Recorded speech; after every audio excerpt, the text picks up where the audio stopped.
Now at 9, comic book fans cosplay as their favorite characters at Neoshow's ArtCon. Plus, Twigs and Berries in Fort Scott shares their budgeting tips in the kitchen. And U.S. airstrikes are expected to continue against Iran's proxy forces in Iraq and Syria. I'm Lucas Tomlinson. I'll have the details coming up. The 4 states' most watched news starts now. This is KOAM News at 9 on Fox 14. I'm Elise Snowy. A warning about scammers claiming to be representatives of Missouri local law enforcement asking for donations. Chris Bryant has more about what the scammers are asking for and what you should do if you're a victim. Yeah, I just hung up on the phone with a citizen that reported that someone was claiming to be part of the sheriff's office and give him a call back. The Greene County Sheriff's Office says these calls are becoming way too common. It's becoming more frequent. A couple weeks ago, a lot of citizens were calling in saying that someone was claiming to be an official from the sheriff's office and then they needed to take care of a fine and they could pay it over the phone, which is something we don't ever do. The Springfield Police Department has also been told that people are receiving scam calls with the callers saying they are local officers. We are so blessed to live in a community that is so supportive of our police officers and the police department. And you're right, there are a lot of people out there who take advantage of the great community that we live in. The caller says they are raising funds for the department. Neither the Springfield Police Foundation or the Springfield Police Officers Association will demand money over the phone, and both are independent of the Springfield Police Department. So yes, if you do become a victim and you are out money in any amount, please call us 864-1810 to file a police report. The Better Business Bureau says to never give money or your personal information over the phone until you verify the information, and says there are a couple of reasons these scammers will use police departments in their scams. A lot of times it's about giving up money or personal information, or it's a sense of trying to honor. If it's a charity saying they're soliciting for law enforcement organization, they appreciate the work that law enforcement does in our community. But why use law enforcement? Comes to scammers impersonating law enforcement organizations, they're trying to use intimidation. The BBB says a legitimate organization will have no problem waiting for you to verify who is calling and to do your research before making a donation. Meteorologist Lindsay Gaffney joins us for a first look at weather. Taking a look outside, it's 50 in Joplin and 50 in Pittsburgh. Still pretty wet conditions out on the road. As you can see, everyone's kind of driving a little bit slower out there. It's light rain right now with some heavier spots coming in on our western counties. Zooming out a little bit, we see some more coming in still in the overnight hours, with tonight being our heaviest batch of rain coming in 10 p.m., 10:30. We start to see it make its way into our central counties. As we make our way through the rest of the overnight hours, we see it still coming in a little heavier in the overnight hours, along with some fast wind gusts gusting up to 38 miles per hour in Carthage and continuing on into the morning. But I'll bring you more details in just a bit. All right, thanks, Lindsay. The Healthy Bourbon County Action Team hosted a budget cooking tips class with local Fort Scott business Twigs and Berries. Class participants were able to learn secrets in the kitchen to help cook on a budget, eliminate food waste, and to meal plan with ease. For budgeting and food prep, I'd say the best thing is, one, be prepared, know exactly what you're going to buy when you go to the store, and either order online or use cash if you have to stay within that budget, because it's too much of a temptation. Another way to stay on a budget is to shop your dry goods and freezer before you head to the grocery store. Pop culture enthusiasts celebrated everything from anime to comic books to sci-fi and beyond today at the Neoshow ArtCon. Fans could cosplay as their favorite character and even participate in esports tournaments. ArtCon also invited special guest actor Isaac Singleton and comic creators Andrew Parks and Kevin Mellon for fans to meet. I've seen a lot of great things here today. I can't say I picked anything for sure, but I just know I resonated well. There was a person there selling all kinds of crystals and spherical balls, and also somebody was in there selling different dye for different various role-playing games. I like that. Today's event, hosted by the Neosho Arts Council, the admission was $5 per person. Well, the ultimate Kansas City Chiefs fans slime event took place today in Joplin. Fans of the Chiefs and, of course, Swifties too were able to design and create their own slime at a Journey Through Slime event studio and a scoop shop. Those in attendance were also able to enjoy hand-dipped Chiefs ice cream and Chiefs-themed cookies. The event is a fun way for kids to get in touch with their creative side while showing support for their favorite team. When we get to pick the charms to put in the slime, playing with it. It's very fun to play with in the process of kneading it.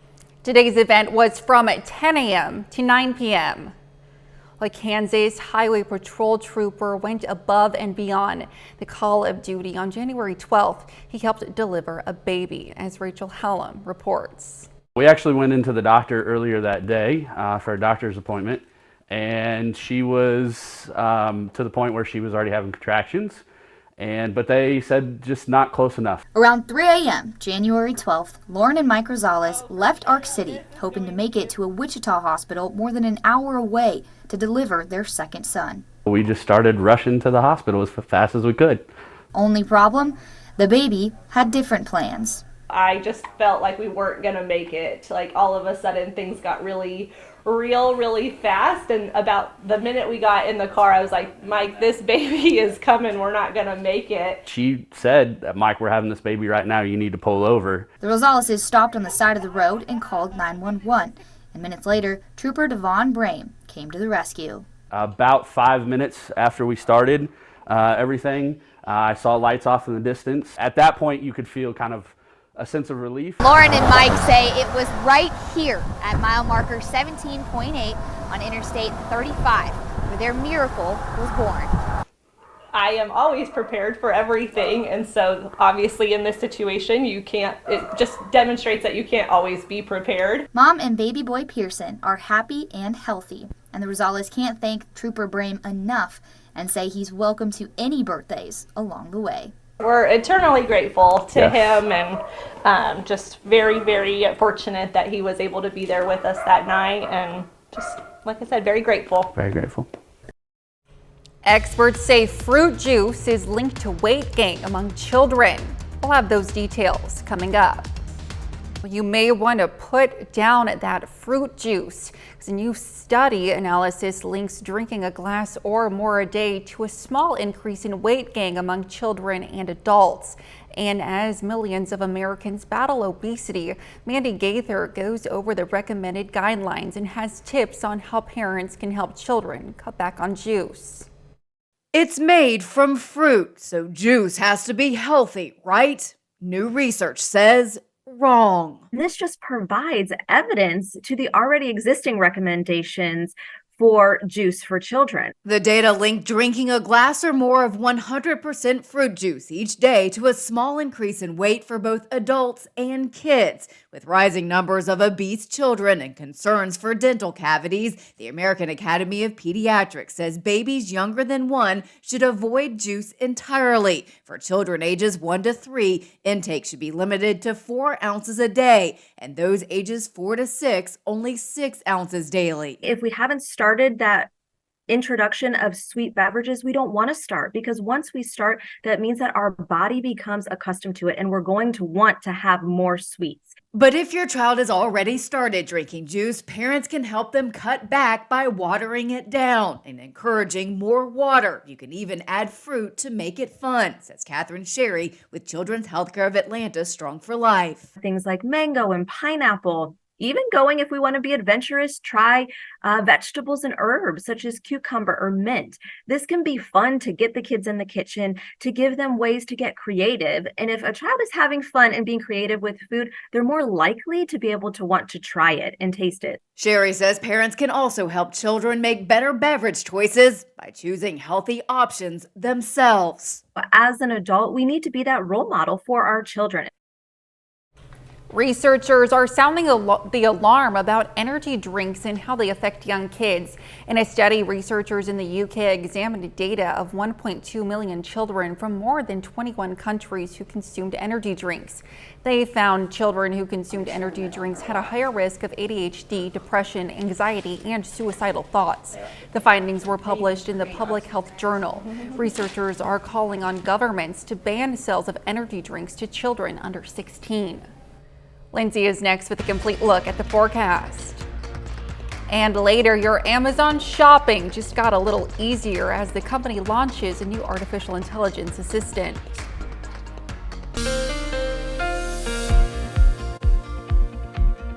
So as we move into the evening hours tonight, it is still going to be raining pretty consistently throughout the rest of the overnight hours and into tomorrow.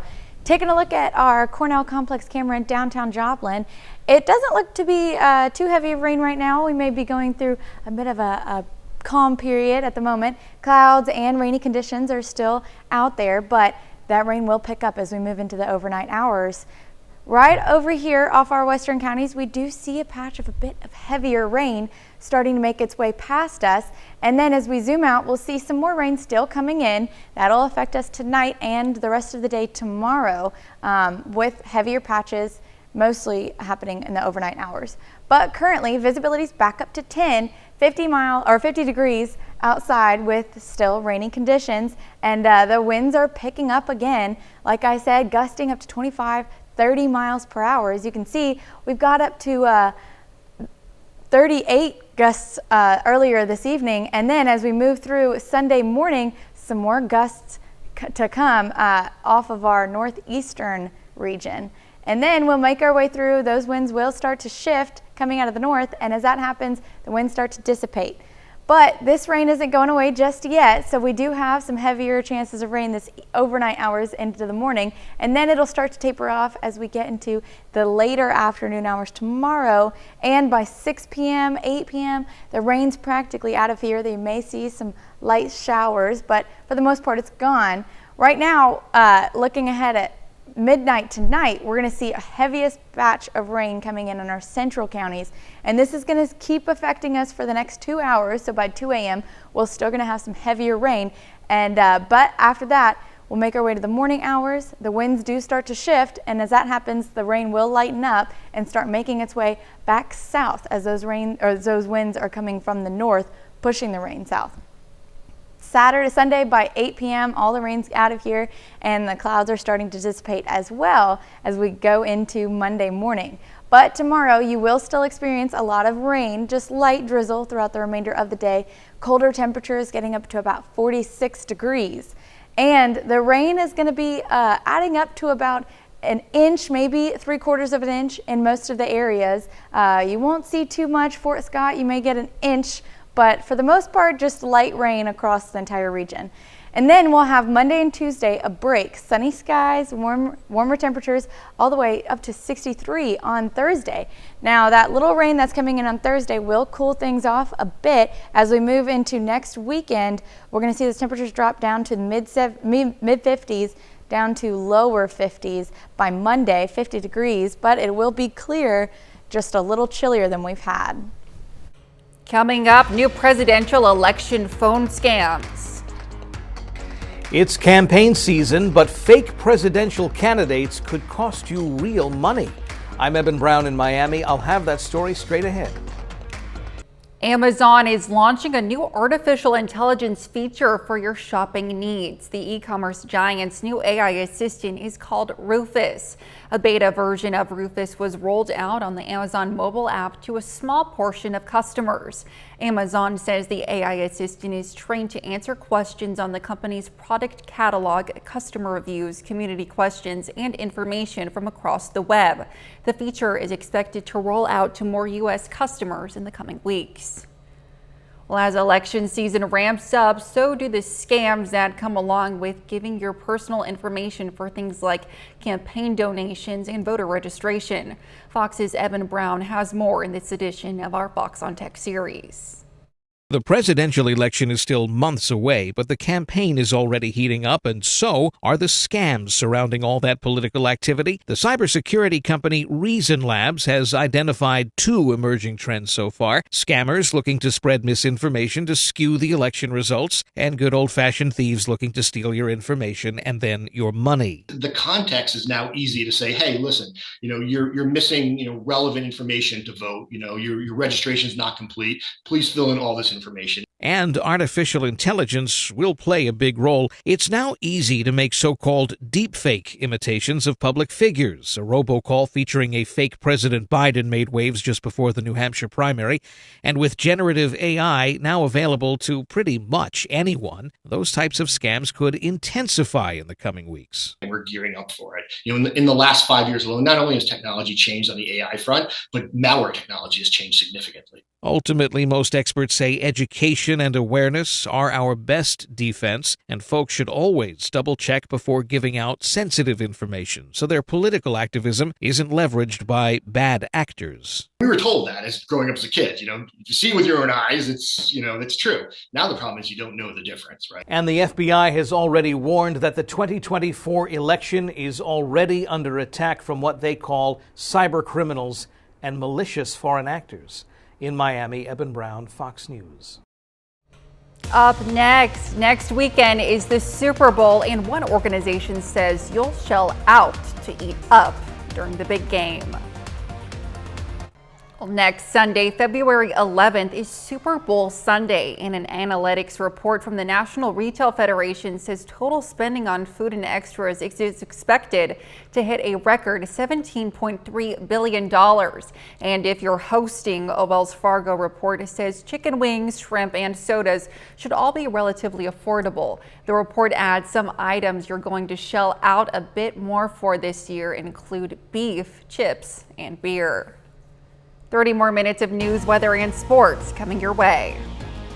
The latest on the U.S. airstrikes in response to the killing of 3 American soldiers last weekend coming up. The U.S. launching airstrikes yesterday against more than 85 targets linked to Iran's Revolutionary Guard and other militants in Iraq and Syria. It serves as the White House's response to the killing of 3 American soldiers last weekend, but it threatens to ignite a larger conflict in the region where tensions are already running high. Fox News correspondent Lucas Tomlinson has the latest. One day after the U.S. military launched a massive airstrike against Iranian-backed militias, officials with those groups are acting unimpressed by the scope of the operation. The targeted headquarters and sites were devoid of fighters, and there wasn't any military personnel in at the time of the attack. That goes against reports that around 24 people were killed after a pair of American B-1 bombers targeted more than 80 sites in Iraq and Syria. The strikes coming just hours after the remains of 3 American soldiers killed in last week's drone attack in Jordan were returned to the United States. This is a serious attack, the kind of attack that only a few nations in the world could conduct. This is the United States saying we have the political will and the military capability to make those who would kill our soldiers pay a very heavy price. Now the Middle East and the world wait to see what comes next. Iran could choose to retaliate, though the U.S. hopes it will back down and avoid igniting a larger war. There are already reports that American forces have come under attack in the region since the U.S. strikes. Some of the White House's critics are calling on them to deliver an even stronger message to Tehran. The only way to stop it is to actually strike at what Iran holds most dear, its key leaders and its key assets, not Arab proxy groups. Defense Secretary Lloyd Austin called the operation, quote, the start of our response, signaling more American airstrikes could be on the way. Traveling with the president in Las Vegas, Lucas Tomlinson, Fox News.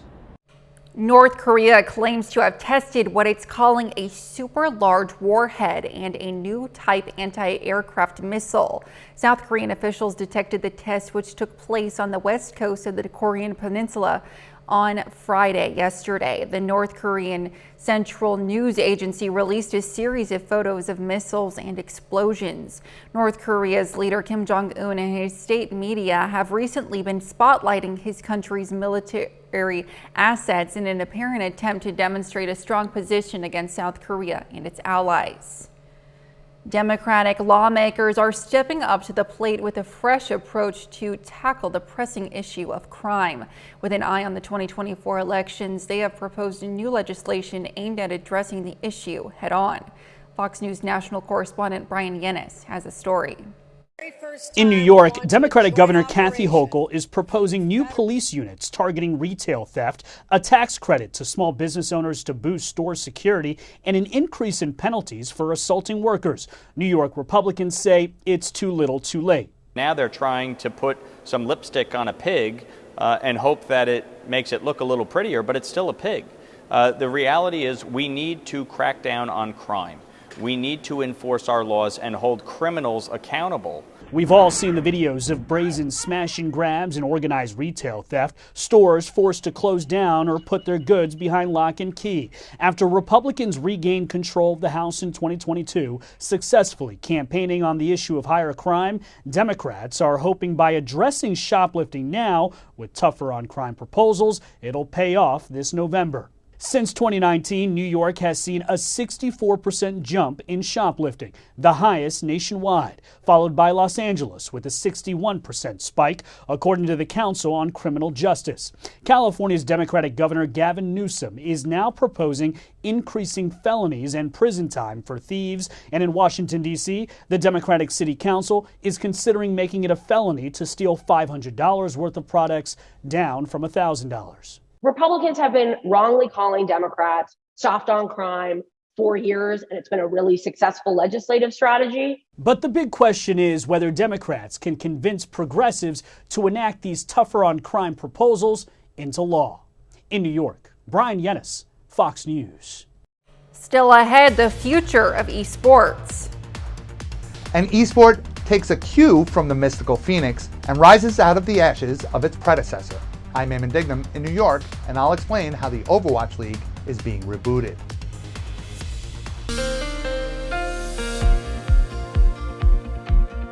So as we move into the evening hours tonight, it is still going to be raining pretty consistently throughout the rest of the overnight hours and into tomorrow.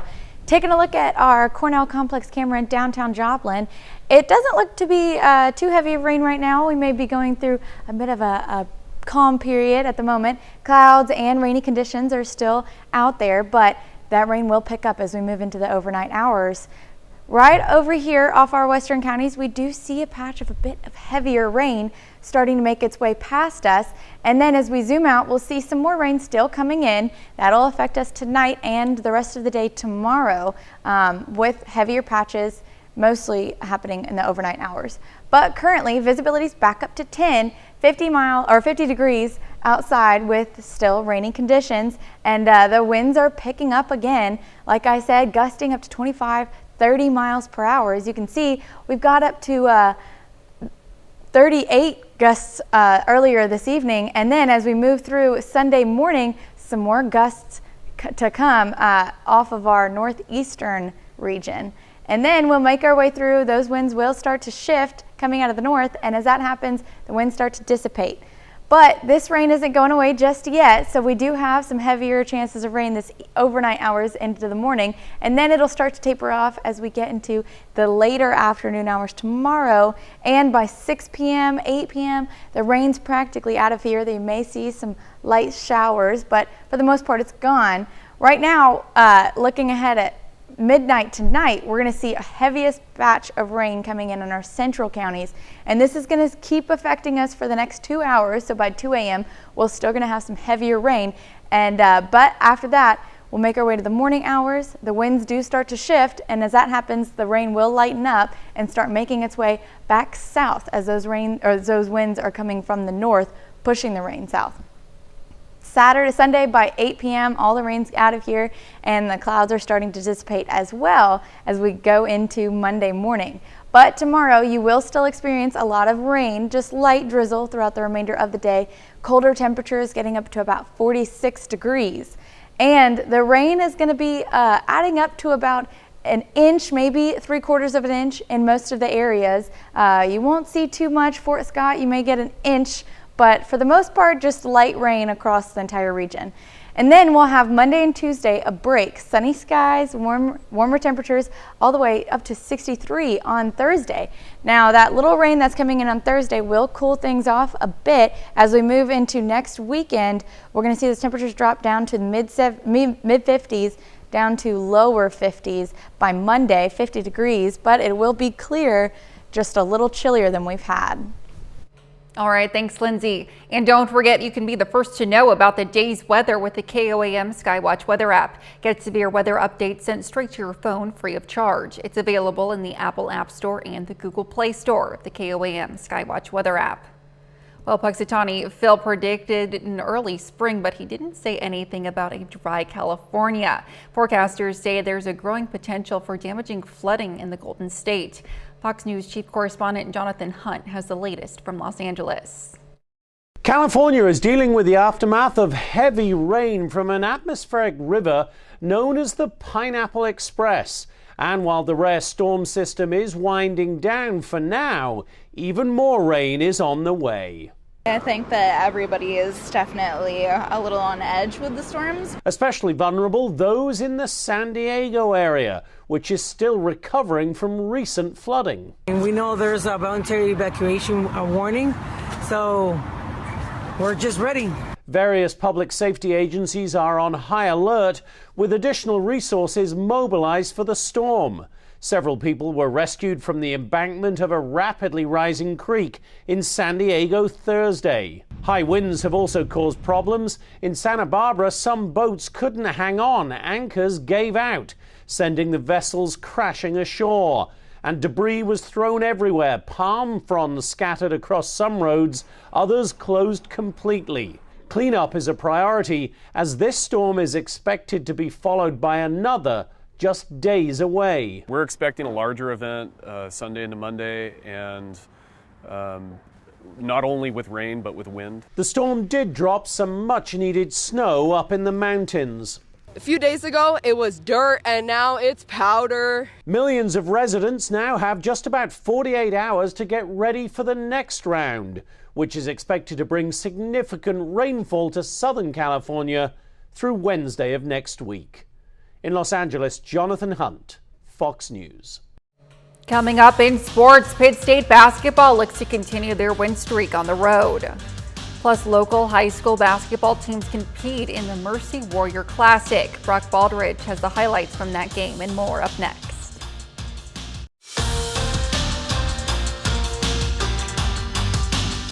Well, both the men's and women's teams for Pitt State this weekend are on the road. There are only 8 games remaining in the regular season, and each team is on a 3-game winning streak.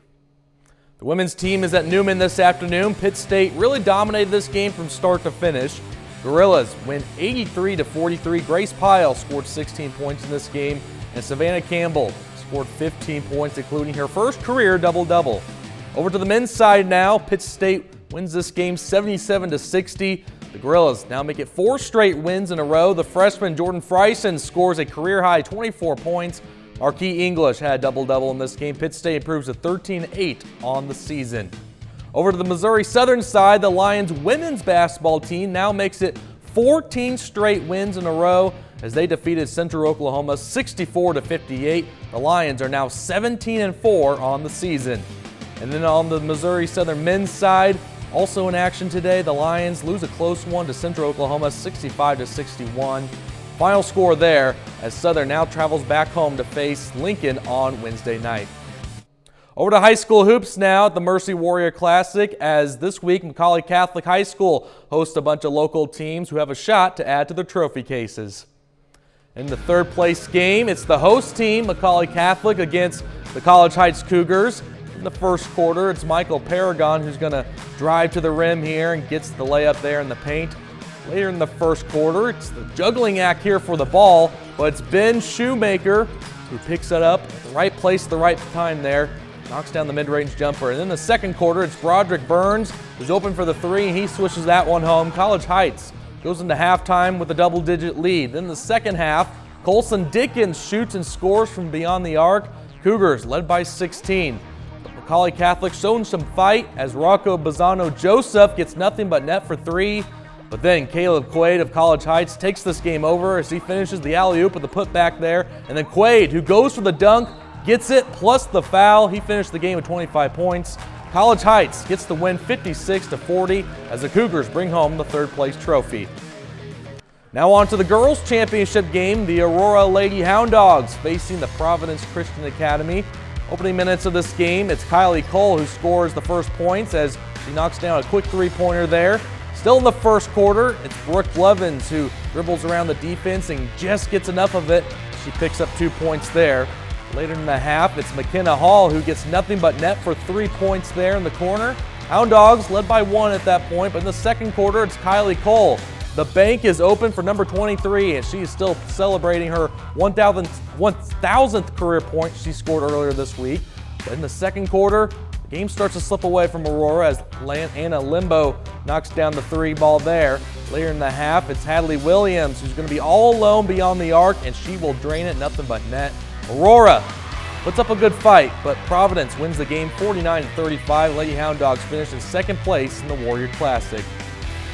Back over the college hoops now in Allen Fieldhouse. Kansas versus Houston. Hunter Dickinson gets the floater to go there in the lane. KU up by 7. Later in the first, it's Kevin McCullough who passes over to KJ Adams who rises up there for the slam. Jayhawks lead it by 12 points. Kelvin Sampson shaking his head, not looking happy. Still in the first, it's the Australian Johnny Furphy goes coast to coast, gets the dunk in transition. Hawks go up by 16. Later in the second half now, Kansas so good at these alley-oop plays.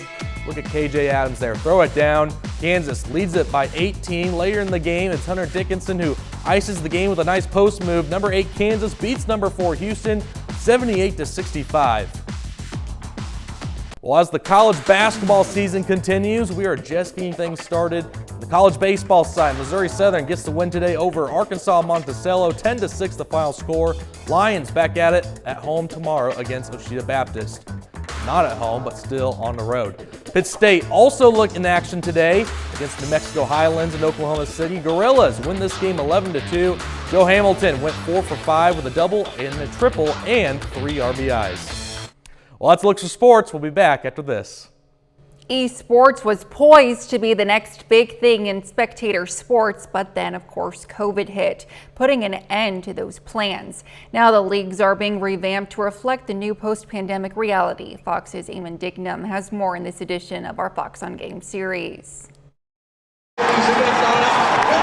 This was the scene just 5 years ago when the Overwatch League held its first grand finals. Thousands of fans showing up to root for their favorite teams. But times changed and COVID hit, bringing an end to Overwatch as a popular spectator sport. But now it's coming back with the Overwatch Champions Series, or OWCS, taking place of the original league. Face it, an independent administrator for multiple esports since 2012, taking over duties from Activision Blizzard, which tried to take its esports cues from traditional sports before the COVID pandemic. This newly created series will utilize a regional tournament-based system to create an open ecosystem for professional players and amateurs looking to break into the pro gameplay. The OWCS will consist of teams across 3 international regions going head-to-head in their own qualifiers and tournaments before the winners face off against each other at live events.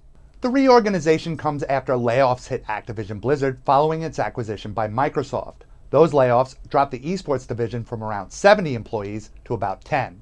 To hear this story and more like it, tune in every weekend to the Fox on Tech, Fox on Games podcast. In New York, Eamon Dignam, Fox News. Up next, a new month means new movies ready to stream. We'll take a look. Animated adventures, spy thrillers, and more are all part of this week's new releases. Here's Fox's Ashley DeVorkin. Argyle series, Ollie Conway. In theaters nationwide is the action spy thriller Argyle, about a reclusive author whose best-selling espionage novels start to mirror the actions of a real-life spy organization. Director Matthew Vaughn's star-packed cast includes Henry Cavill, Dua Lipa, Bryce Dallas Howard, John Cena, Samuel L. Jackson, and Bryan Cranston. I don't have a man or any legit prospects. In select theaters is Scrambled, written and directed by and starring Leah McKendrick. Its story follows an eternal bridesmaid who decides to freeze her eggs, and it leads her on a new journey of learning the one she's looking for might be herself. We need you for what's coming. Paramount Plus adds The Tiger's Apprentice, about a young boy who discovers he's part of a long line of guardians and starts his training to protect an ancient phoenix from evil. My name's Orion, and I'm afraid. Netflix has the book-to-screen animated tale Orion and the Dark, about a boy facing his fears, including that of the dark, when he befriends a creature named Dark and they go on an adventure together. I just want to be there for my kid. Peacock has Bosco, inspired by a real-life Prison Break story about a man who escapes from maximum security prison with the help of a lonely Missouri woman to be at his first child's birth. We're married. Yeah, I guess we're married. Donald Glover and Maya Erskine star as John and Jane Smith, a.k.a. Mr. and Mrs. Smith, in Prime Video's 8-episode series reimagining of the 2005 film. The two play strangers working at a mysterious spy agency, matched as a married couple as they take on their missions. Do you think if the company hadn't matched you, you'd be compatible? No. Maybe. In Hollywood, Ashley Dvorkin, Fox News. That's our time for tonight. Thanks for joining us. We'll leave you with a video of a senior dog duo in Arizona finding their forever home. We'll see you back here next time. From all of us here in the studio, have a great night.